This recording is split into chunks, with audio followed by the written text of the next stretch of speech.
Watching India Global, we turn our attention now to the Ukraine and the US, who are set to reach an agreement over access to Kyiv's deposits of rare earth minerals. The draft deal expects the two countries to jointly develop Ukraine's mineral resources, including oil and gas, and sees the US drop demands for a right to $500 billion in potential revenue from the agreement. Trump says that the agreement offered Kyiv billions of dollars in aid and lots of equipment and military equipment and a right to fight. But the deal does not give Ukraine specific security guarantees, as per reports. Ukraine President Zelensky is expected to travel to Washington, D.C. later this week, where the critical minerals deal could be signed with the U.S. President Donald Trump.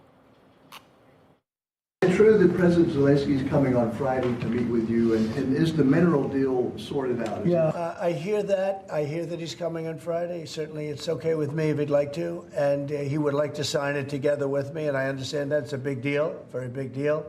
So what we're doing is now we're saying, look, we want to be secured. We want to get that money back. We're helping a country through a very, very big problem, a problem like very few people have had. Shouldn't have had this problem because it shouldn't have happened, but it did happen.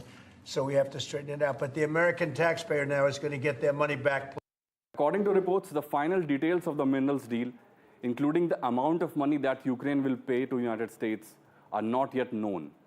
At stake are more than 100 major deposits of critical minerals that Ukraine controls. They include titanium, lithium, uranium, and rare earths, which are used in many high-tech sectors. Now, what does this deal actually entail? According to a draft accessed by many media organizations, Ukraine would contribute to a fund which is half in its size of its revenues from the future monetization of natural resources. On the other hand, the US is expected to own maximum financial interest in the fund.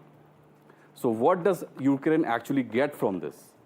The fund is designed in a way that would enable reinvestment of some revenues into Ukraine.